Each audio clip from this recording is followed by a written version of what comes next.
Vítajte pri prvom videu, kde sa venujem filmovým, ale aj iným zaujímavostiam, keďže na TikToku mám rozbehnutú challenge. Deň 44, točím každý deň jeden zaujímavý fakt, dovtedy kým to so mnou nenatočí steak. 44. fakt. Modrá veľryba môže merať až 30 metrov a môže vážiť viac ako 180 tón. Ich jazyk môže vážiť rovnako ako priemerný slon. Ďakujem za fakt. Tak som sa rozhodol to natáčať aj sem. Zároveň budem veľmi rád, ak video podporíš lajkom, napíšeš mi koment, o čom by malo byť ďalšie video a dáš mi odber. Pozor, video môže obsahovať spoilery.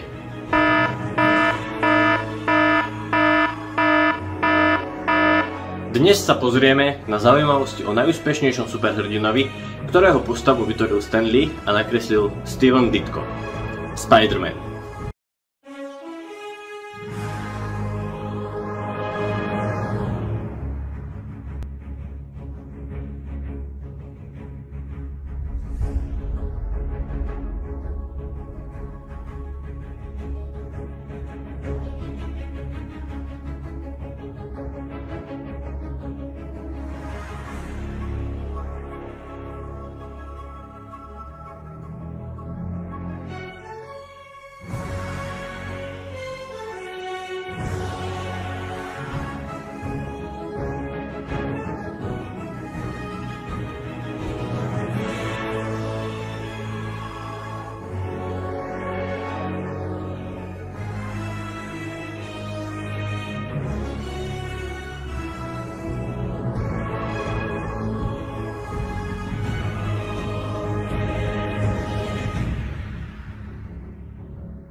Ešte predtým, ak teda začneme, tak som trošičku veľký fanúšik Spidermana. Mám tu pár vecí, ktoré by som rád ukázal, ale tak aspoň. Spiderman, Lego a tento balón, ktorý už mám niekoľko rokov a stále je pevný. Prvýkrát sa objavil v komikse Amazing Fantasy v roku 1962. Do svojho uvedenia je jedným z komerčne najúspešnejších titulov vydavateľstva Marvel. V marci 1963 dostal svoj komiks The Amazing Spider-Man, ktorý vychádza dodnes. Keby ste si chceli kúpiť úplne prvé vydanie Amazing Spider-Mana, tak si pripravte niekoľko miliónov dolárov. Presne je to 1,380 tisíc dolárov v top stave.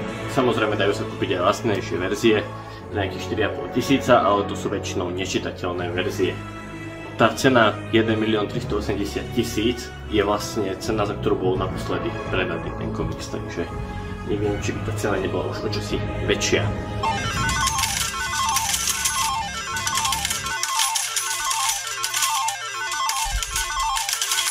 V tomto komikse spoznávame aj jeho úplne prvého záporáka a tým je Chameleon, ktorý sa vie premeniť na koho chce a vie aj zmeniť hlas.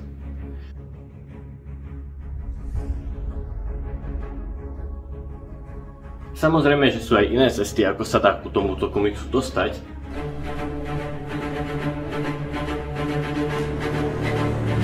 Takže ho odporúčam prečítať. A mimochodom, prvý komiks, kde sa Spider-Man objavil, sa predal za 3,6 milióna dolárov. Okrem komiksov sa Spider-Man objavil aj v seriáloch, filmoch a hrách. Prvý animovaný seriál vznikol v roku 1969, ale najúspešnejší animovaný seriál bol Spider-Man z roku 1994, ktorý sa natáčal do roku 1998. Bol ukončený pre nezhody v štúdiu a pre bankrot, ktorý hrozil Marvelu. V 70. rokoch sa vyskytlo niekoľko pokusov sfilmovať Spider-Man príbehy, ale neboli komerčne úspešné, najmä pre nízku kvalitu hereckého umenia, predstaviteľov a nízky rozpočet.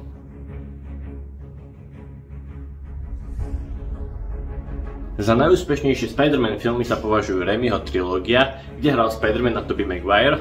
Fun fact, Spider-Mana mal hrať Leonardo DiCaprio. Ale aj séria Amazing Spider-Man, kde bol Spider-Manom herec Andrew Garfield. A zatiaľ trilógia s Tomom Hollandom, kde si v poslednom dieli zahrali aj Tobey Maguire a Andrew Garfield ako ďalší Spider-Mani. Prvá hra Spider-Man vyšla v roku 1982 na Atari 2600.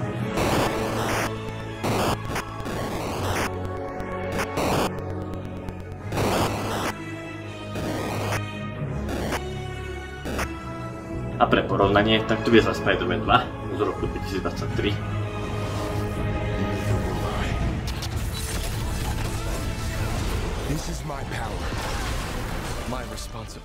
Peter Parker prišiel o strýka, rozhodol sa ho pomstiť, ale zistil, že to bol niekto, koho mohol zastaviť, a preto sa stal Spider-Manom. Tento príbeh je všetkým ľuďom známy, ale vedel si, že Peter Parker nie je jediný Spider-Man, ale sú rôzne alternatívne verzie. Medzi najznámejšie patrí Miles Morales, afroamerický superhrdina, ktorý sa vie zneviditeľniť alebo používať aj elektrošoky. Spider-Gwen, kde je hlavnou hrdinkou Gwen Stacy. Spider-Man 2099, kde hrdinom nie je klasický Spider-Man, ale jeho následovník Miguel O'Hara v roku 2099. Spider-Man má veľké množstvo nepriateľov a zločincov. Väčšina týchto zločincov vzniká pomocou nejakej vedeckej nehody alebo pokusu. Väčšina z nich vytvorila skupina s názvom Sinister Six, ktorej cieľom bolo Spider-Manové zničenie. Medzi najznámejších Spider-Manových nepriateľov patria Green Goblin,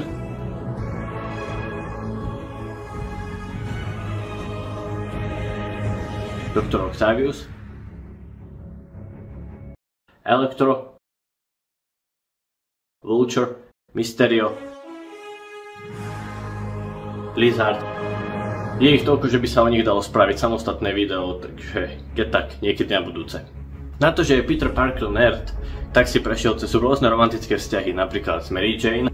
Tu som moc nemusel v Raimiho trilógii, lebo bola taká zvláštna a nie publikovateľná na YouTube. Alebo ešte tu je Gwen Stacy, ale aj Felicia Hardy, známa aj ako Black Cat. Vo vzťahu mu to nevychádzalo kvôli svojmu alter egu, teda až na Feliciu, ktorú skôr zaujímal Spider-Man ako Peter. Spider-Man je natoľko obľúbený, že medzi jeho fanúšikov patrí aj napríklad Barack Obama, ktorý sa tiež objavil v komikse. A predstavte si, že by ste sa chceli stať Spider-Manom, teda aspoň na filmovom plátne, a ste ochotní preto urobiť fakt veľa. Taký Michael Jackson bol ochotný v 90. rokoch kúpiť práva na Spider-Mana, ale keď mu to nevyšlo, tak sa snažil kúpiť celý Marvel, ale cena 1 miliarda ho odradila. Na záver ešte pár rýchlych faktov.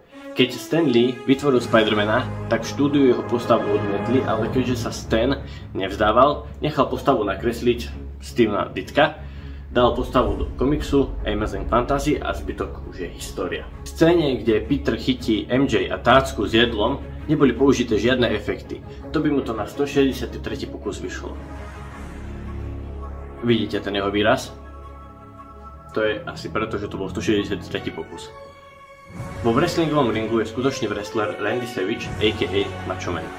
Keď si Peter Parker pozerá auta, ktoré by si kúpil, vyberie si Alfa Romeo, známu ako Spider.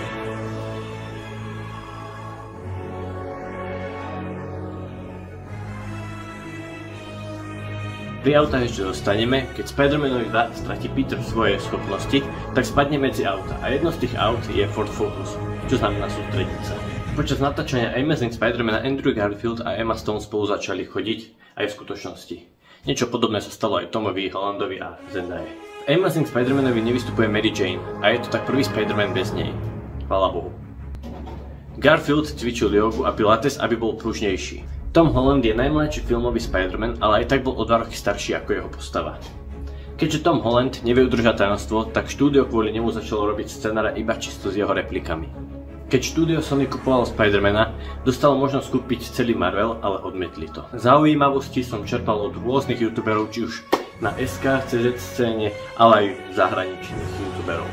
Plus, čo som našiel na internete, či už na Wikipédii, alebo na rôznych iných platformách.